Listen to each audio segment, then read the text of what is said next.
Hello and welcome to Dear Baddies, Boyfriend Bitches, Dating and Everything in Between. And today we have a special guest. His name is Mike Goldstein. Mike, can you tell us a little bit? Are you frozen? Yeah, keep it going. There you are. A little bit about what? Can you tell us a little bit about you and your TikTok following and what you do? Yeah, I've been a dating coach and online dating expert for, I don't know, I guess 9 years full time, but in the industry for 15 or so. I have the highest success rate in the country at putting people into relationships at 83%. I was on the Today Show, I don't know, 10 years ago for this. I've been published in Shape Magazine, NJ.com, New York Post, and a lot of other places. And I have a very efficient system at getting people to fall in love, and I'm excited to be here. Thank you so much. That's exciting. I didn't know you were on a Today Show and all that. 15 years. So tell me, before social media existed, how is there a difference between now and before the whole TikTok, Instagram, Facebook? Did you think there was more people connecting face to face than nowadays?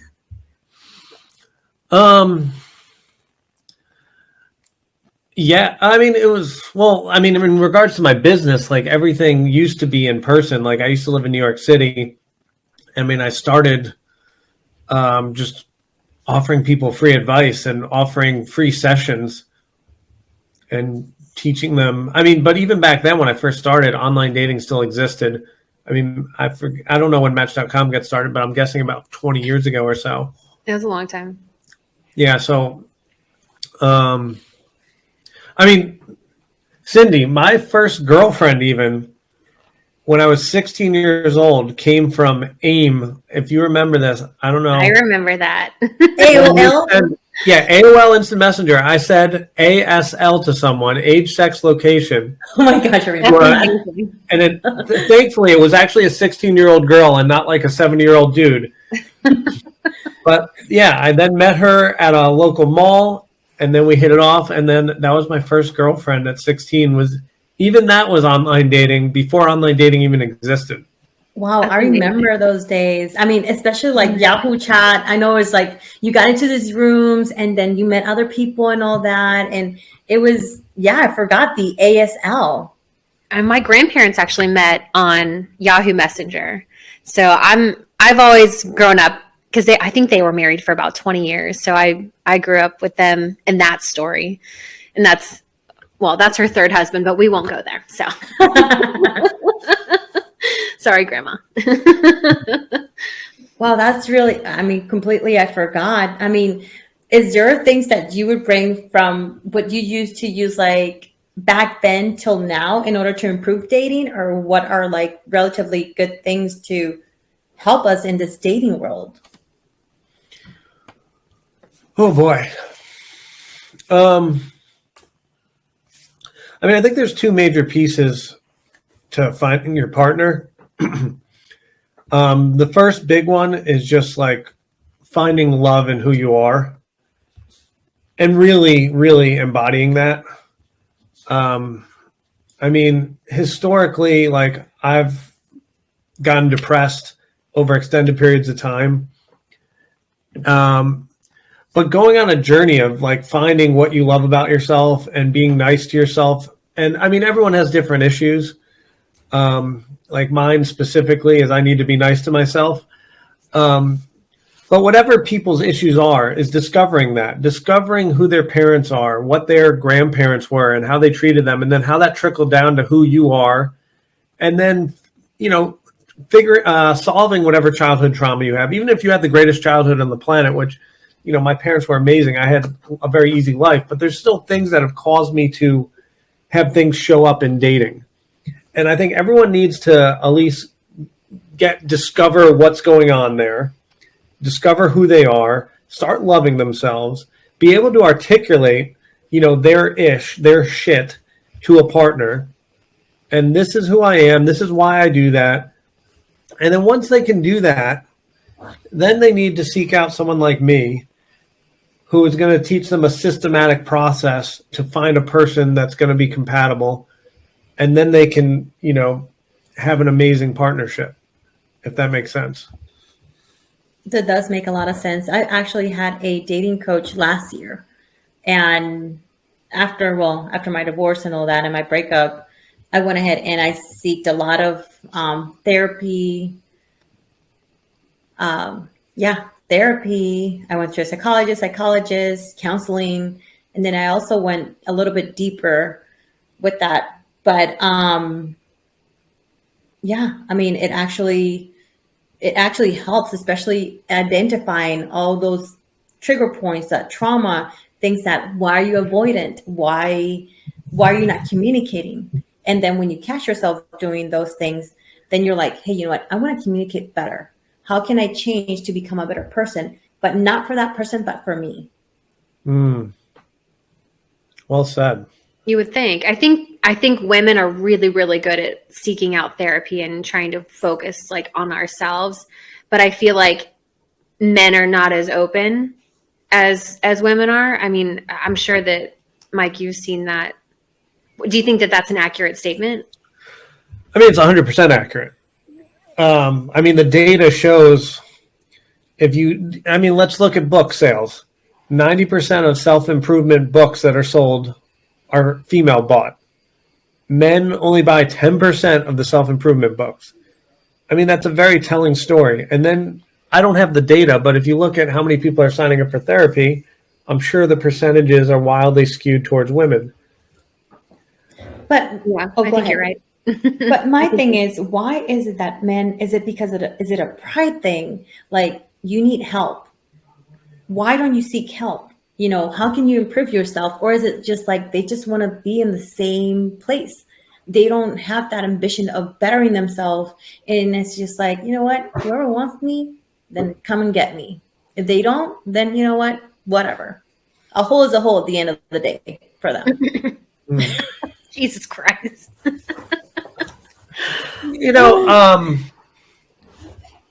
I don't think we talk about this, and this is just theory. I don't have anything to back this up, but I feel like it's probably pretty accurate.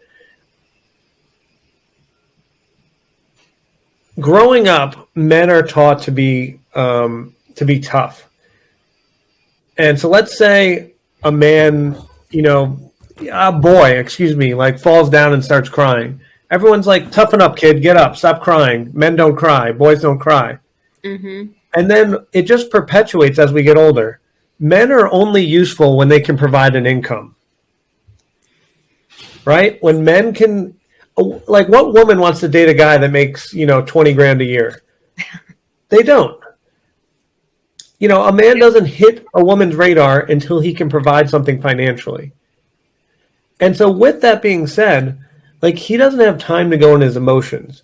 Like, imagine like a salesman that every time he got rejected, he started crying. Well, he'd never make any freaking money. He's got to get back up, hammer out the phone, hammer out the email, whatever he's got to do to get a sale. And men have to be tough. So to dive into his emotions, at least for the aspect of producing money or becoming a man of worth in some people's eyes, it's a waste of his time. And a lot of people look at a man and say, be tough, don't have emotions. And I think we're just finally hitting, maybe in the last 5-10 years, we're finally saying, hey, men, it's okay to cry. Hey, men, it's okay to have emotions. And hey, men, you still have value even if you don't make money.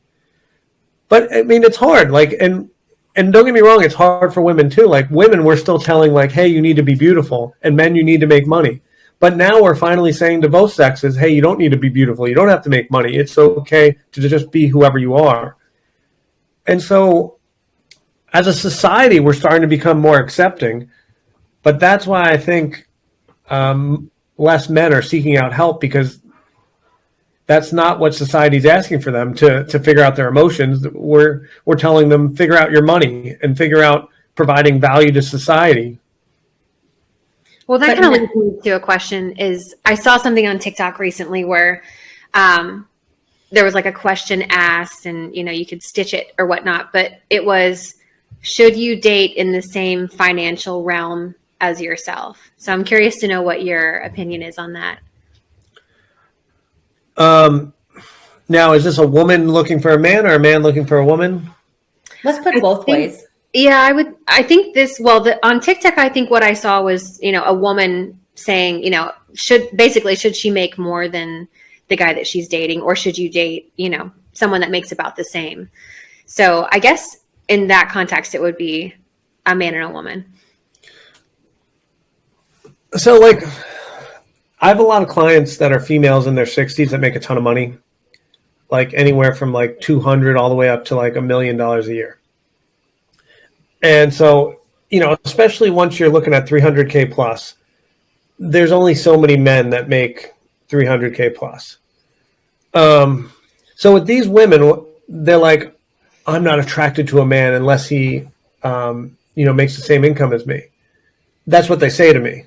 I'm like, great. So we'll just target men that make over 300K. And I'm like, I think there's like, however many thousand, or in your city, there's, we targeted it. There's 5. So this is your dating pool. You got these 5 guys and they've got to line up emotionally, spiritually, and every other way you want them to. Or let's say you are making 300 million and you've got savings, and frankly, you don't need a man to have any money. Well, what if you found a man that aligned on everything and you had the most amazing time on the planet together and he took care of you in every other way? And so what, you make so much money, maybe you're help pay for a vacation here and there or whatever happens. Do you really give a shit if he's like, cooking you dinner, massaging you and supporting you when you have problems and just is there for you? I would argue you don't give a shit. I don't know. What do you guys think? Okay, so on this, I'm going to let you, Nicole, because I have. So I do fairly well for myself. I'm not going to say how much I make, but I think it's pretty decent for what I do in my age. So my current boyfriend, we've been together almost 11 months. He was making about half of what I made, and it wasn't a problem in the beginning. And I'm the kind of person where I want to split everything. I don't want him to feel obligated to pay for everything. Maybe the first date he paid for, but after that, I feel like we should, split the tab. But it did kind of get to a point where I felt like I was paying for more than he was. And we finally had a conversation about it because I was feeling some sort of way. And it came down to, if we ever want to live together, I need you to be able to contribute this percentage, not obviously half of what my bills are, but a percentage of what I think you can, contribute. But at this rate, you can't. So that's a problem. But we were able to figure that out. And he actually quit the job that he had and started his own business. Because I was trying to help him grow. So it kind of evolved into a life goal, I guess, for him to, better himself. But that was definitely an issue for us for a few months, is the fact that he didn't make as much. But I don't think that I was trying to make him pay for dinner and go out all the time. It was just like, hey, if you're going to be at my house all the time, maybe chip in for groceries every now and then, or something along those lines. I don't know, Cindy, what's your opinion on that? All right, so I have a list of things. Grab your So drink. now do you understand why I'm single? I'll be like, okay, here we go. Jeez. Okay, so let's say that I am I'm pretty well off, and I pay for my kids' private school. I have a nanny. I fly every other weekend. My whole thing with men, and I have no problem if they make less than me or not. It's going to come down to they can't deal with the insecurities. They can't deal with a different lifestyle. At times they don't have a flexibility of, hey, you know what? 2 weekends ago, My brother called me at 9 o'clock in the morning. And I told him, pick me up at 10 o'clock pick me at 10 o'clock at night at the airport. It's like, see you then. If I do that to you, or do that to a guy that does not make more or less the amount of money I make, that's probably red flags for them. That's like insecurities, like, oh, she's going to leave me for someone better. I don't want someone better. I mean, I would love someone that is ambitious and is a go-getter, a hustler. But at the end of the day, I want someone that's going to be crazy about me and love me and take care of me and, you know, be there for me. But at the same time, I want to be able to reciprocate to them. So it's just like I met a guy on TikTok yesterday. Well, we've been messaging back and forth, and he's like, I'm frugal. And I'm like, dude, this is not going to work for us. He's like, because if he's frugal, he's already telling me he's cheap. And that's basically a red flag for me, because then I told him, look, you're not going to understand the lifestyle that I have. Meaning that I do investments. I do different things. But if you're telling me that keyword already, I don't know. And he's like, look, you know. I'm frugal. I will spend money on air conditioning and good fucking shoes. But other than that, like I love my coupons, but I get what you're saying. I think like you want someone that's on the same playing field, I guess, and can go along with your spontaneity. Yes. Instead of being like, hey, you know what? Oh no, I have to save for this. Because he even told me, he's like, hey, you know what? I've been looking at this car, but I make really, really good money, but I don't want to spend it. And sometimes you do have to pamper yourself. It's not like I go crazy shopping, because I mean, you know me, I hate shopping. But you tell me, hey, let's go on a trip. See ya. I mean, I think, you know, it's easier to maybe talk about the money side of this. But I think what's more interesting, at least to me, to talk about is lifestyle. Like the way Cindy wants to live is a certain way. And I think Cindy's partner is going to live the same way. Whether he makes $1 million a year or he makes 50,000, as long as the lifestyles align. I mean, don't get me wrong. There could be some issues, you know, that Nicole brings up, like in disparity and who pays for what. But like, let's say you really have this bond where you know this person is family. I think you guys are going to figure it out. Like historically, you know, I do very well financially. And it's because it's a man to woman thing that we say in society is okay, that I end up paying for a lot of things. But we need to then have a little shift. Well, what if, frankly, women are going to, especially in the next 10 years, and even right now, women are going to make more money than men. And the reason being is less men are going to college, more women are doing therapy, more women are just in the schools. So women are going to take over all the executive roles, and they're going to have more money than men. That's where we're headed. All the data reflects that. So we're going to have a shift where women are going to have the money. And maybe at times they're going to have to pay, you know, it should be okay. But what's not okay is when we're looking for love relationships, having different lifestyles. If Cindy wants to live a certain way, there is no way whatsoever that she should have to change how she wants to live. Her partner should be same as her. Oh, God, what was the other thing that you said? Oh, and Cindy, men that are intimidated by your wealth and your affluence, those are not your guys. The guy who is for you is going to look at you and be like, wow, that's freaking incredible how well you do. That turns me on. Come here. Any other response, that's not the guy. So we should be talking about these issues, not the money. I mean, I guess that's part of it, but go ahead. So let me add something to it too. All right. I love jumping off planes. I mean, you love what? I love jumping off planes. I love skydiving. Oh. So I'm working on my pilot license right now. You know, I do zip lining. I do different. I do rock climbing. I am very outdoorsy. I'm very adventurous. I'm fearless. And that's another thing that people are afraid. So lifestyle is really important. If you tell me, hey, I don't have the balls to jump off a plane, then I'll be like, I'll hold your hand. Let's go ahead and jump. If you tell me no, I'll be like, bye. Yeah, I'm with you. All right, I think we should move on. I think we hit this one pretty hard. Okay, Well, I have a- go ahead. Go ahead, Nicole. I'm talking too much. So, whenever you do match up someone with your business, what kind of criteria are you looking for? Like matching them with their partner. Yeah. Mm-hmm. I mean, that's totally up to them. Like, I need to find out. I just listen to them. I ask tens to hundreds of questions about what they're looking for. And also I do it with them. Like, I'm not a matchmaker, I'm a coach. Mm-hmm.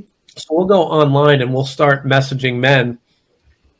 And then as men come back, assuming I'm working with a woman, we'll work together to see what we think and then decide, which men get a date or not. That makes sense?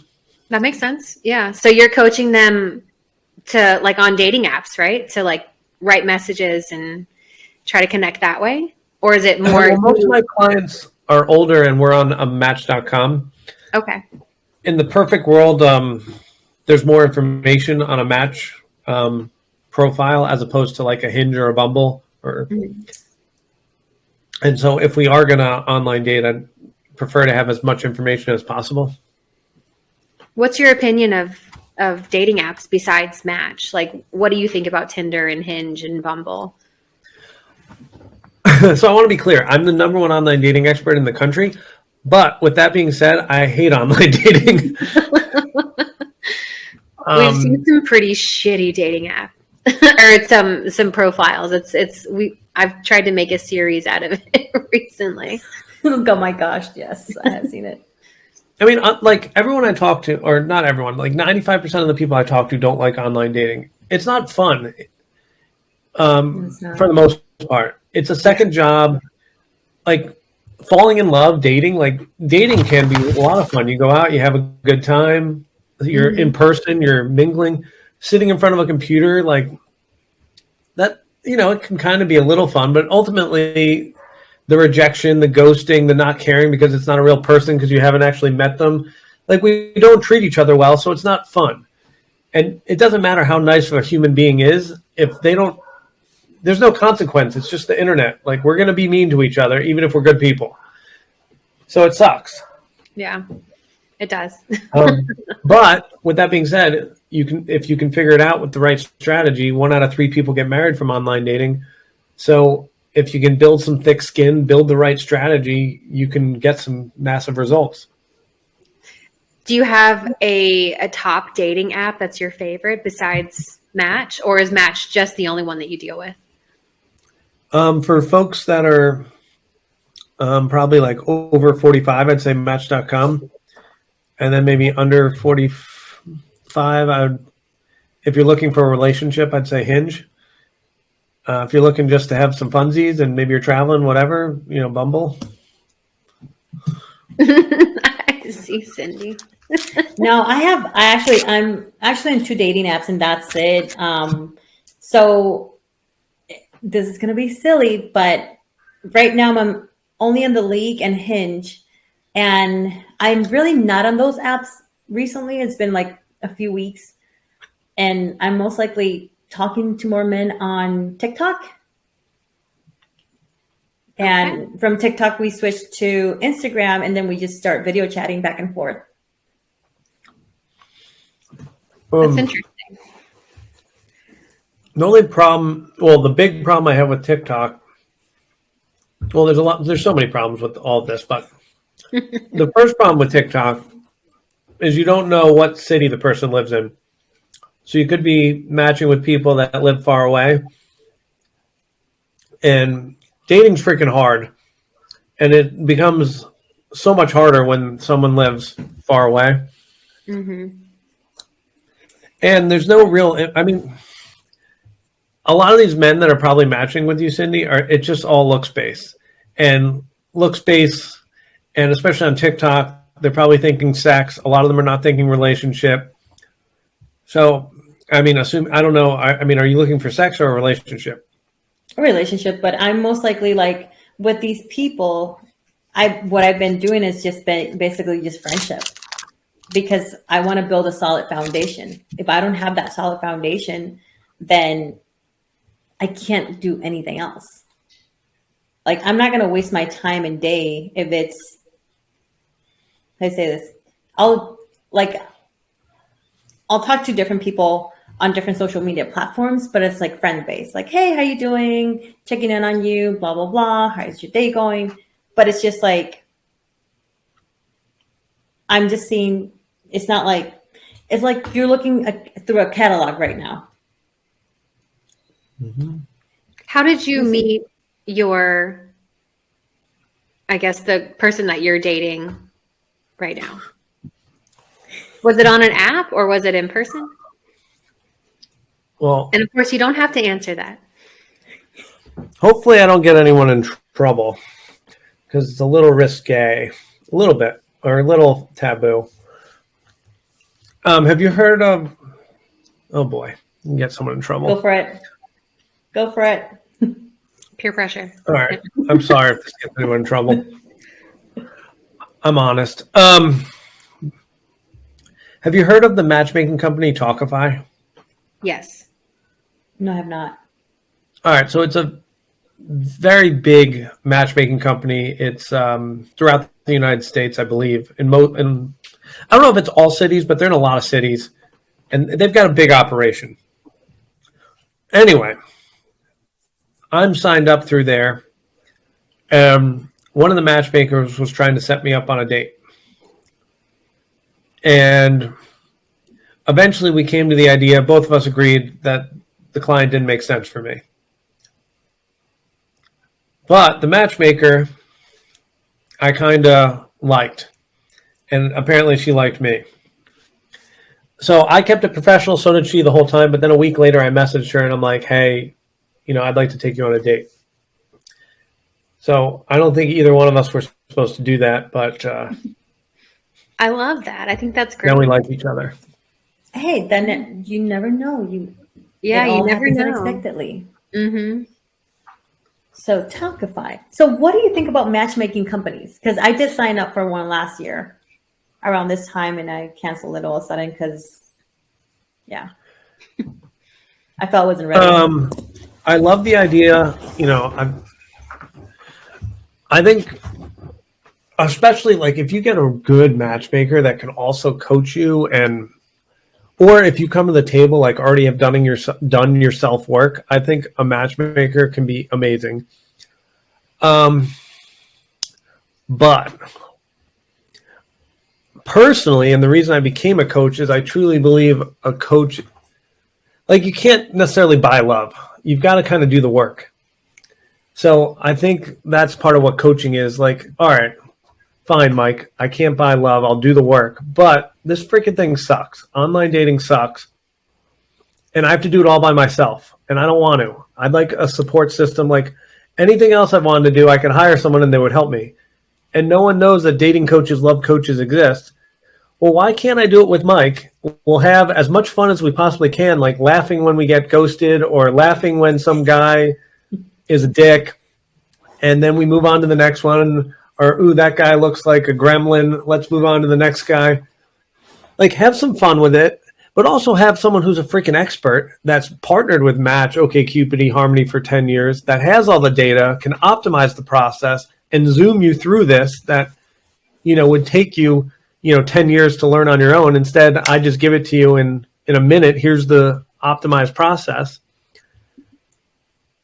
I lost my, what was the question? Well, do you think most people don't use dating coaches or maybe matchmaking services because it's expensive? I have no idea what it costs. I mean, so I'm not quite it sure. depends. It comes on different packages and different levels. The package that I got was between 5 and 10. And that's on the lower end for matchmaking. Mm-hmm. Okay. Talkify is a volume business as well. I think they're like 3 to 6. But then, boutique firms usually are like 15 all the way up to 125,000. Like, they're expensive. I think the reason they don't use coaches in matchmaking is most people, it's not a money thing. I think most people think love should be free. Like, we've been told we're going to fall in love. It's just going to happen. But it's not just happening. You kind of got to go do something. Yeah. Yeah, no, it's definitely not just happening. It's work. You got to put the work, and a lot of people don't want to put the work nowadays. Right. It's just like, what? Okay, so now we're coming down to effort. So, and this is not only men, this is men and women, and you put it on there. If a man does not put effort on there and the woman does not put effort, then what are we talking about? I mean, there's a lot of, plan Bs when you're dating online too, I feel like a lot of people don't want to put in that effort and that work, and so they just move on to the next, like, oh, I don't like your kneecaps. Maybe I'll go to the next one. And, Because there's more options. Right. There's too many options, I think. Or it seems that way anyways, that there's too many options. Or maybe, I don't know, maybe it's just, I'm in my mid 30s, so I don't know how old you are, Mike, but it seems like, late 20s, early 30s, I don't know if maybe men just don't want to settle down, or I don't know what the issue is, but there does seem to be a shit ton of options, and no one really wants to kind of stick around. So okay, go ahead and answer, and then I'm gonna say something. Well, I think a lot of people are still seeking partnership. A lot of men are still seeking partnership. And a lot of women, too.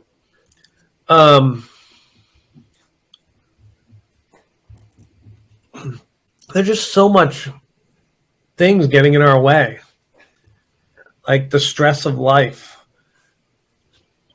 Technology, in some aspects, have made our lives worse with like social media and these phones that we've become addicted to. But, all right, so, and then trauma that we're dealing with. Where am I headed with this? Ultimately, people do want a relationship. It's just funneling to the right person. And yes, there's going to be a lot. But we've got to get more efficient at getting to what we truly want and need faster. And then, to your point, not giving ourselves too many decisions at the bottom of the funnel, if you will. At the top of the funnel, we get in, 50, 100, 500 men or whatever. And we're figuring out if they have the things we need. And then once we get to the actual dating part and then getting to know them and actually considering, can this be my person? Don't have, 10 options there, maybe just 2 or 3. So then we can actually make a compare and contrast decision. We know as humans, we can't make decisions when there's more than basically 3 options. After that, we just put our hands in the air. I think, Cindy, you're a realtor. Like if you give someone 10 houses, they're like, fuck, I don't know. There's too many, one of them. But you give them 3 good houses. Yeah, we can make a decision. Okay, that one's a little bigger. This one's a little prettier. Do I want the bigger or the prettier one? Boom. So we need to be strategic in every aspect of the funnel that is dating, if that makes sense. And we only need one partner. So we got to realize that even if we go through, this guy just wants to have sex. That guy just wants to have sex. That guy does a different lifestyle. Just keep patience. We're going to get there, and we get the guy, and then we have him for the rest of our lives. It sounds very simple from what you said. So, can I order one of those, please? Sure can. That's what we do. Just got to show you how to do it. So, what I've seen is, like I said, I'm on Hinge. Determines on the location. So it seems like in the Boston area, men are seeking, if you put Boston, 100 miles radius, there's a lot of men looking out there for long-term relationship. And this is what I've seen on their profiles. In the Atlanta area, there's a group called Are We Sharing Boyfriends, Atlanta. And these men are savages. They have 2 or 3 girlfriends. They're double playing them. I mean, and Nicole has said it on one of her episodes, is that when she started this group, it was because there was one guy dating 4 different women at the same time. So do you think it has to do with location? No. Yeah, I don't think so either. I think if you're going to be shitty, you're going to be shitty in a different part of the country regardless. Yeah, there's shitty men everywhere. It kind of comes down. Like, let me give you an example about myself. When I'm in a bad place, like when I'm feeling depressed, or my business isn't going well, or my health isn't going well, or whatever, when I go out into the dating world, which I do sometimes when I'm depressed, I put out that exact energy. And then women, maybe some of them, for example, don't treat me as well as they could. They cancel dates last minute, and I still show up and take them on a date some other time. And I will allow them to have what I can call bad behavior, canceling dates last minute, 2 times in a row, not good. And I'm allowing it. And other things, other examples. However, when I'm at a higher vibration, work's going well, I'm working on my fitness, I'm feeling good about myself, and I don't put up with the bullshit. And a woman's got to show up at the same level I am, that's doing well financially, has his act together, lives 2 blocks from the beach, has his own spot, has, a 2-bedroom, 2-bath, 2 blocks from the beach, and has his act together. Just everything's aligned. I'm smart, blah, blah, blah. When I demand that, then all the women that are not at that level see that they have no shot. They see that I've got my act together and there's no way I'm going to put up with their crap.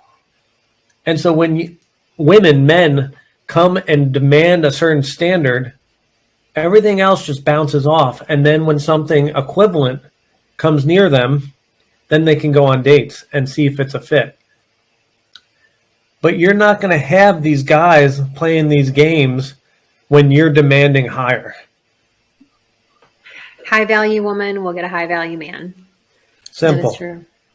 Attraction, it's energy. It's what you feel, how you think of yourself. That's why the whole self-worth comes into play. Yeah, agreed. Well, I know that we're right at time. So, Mike, thank you so much for joining us. And I think you had a free gift for our listeners. Or Cindy, did you want to use that? Or Mike, for it. Whoever. Either one of you. So I have this amazing free gift. What it is a 15-minute discovery call with me. You can be in any part of the country or anywhere in the world, really. But only sign up if you're interested in getting coaching with me or other team members on my team. We have 4 coaches. We specialize in a whole slew of different things. So if anything in regards to falling in love, online dating, or anything that involves dating, and you just basically want to solve your love life. If you're in a relationship, you want to make it better, you're single, want to find your partner, we have the most successful program in the country. We're just doing really well. But I will say it is expensive.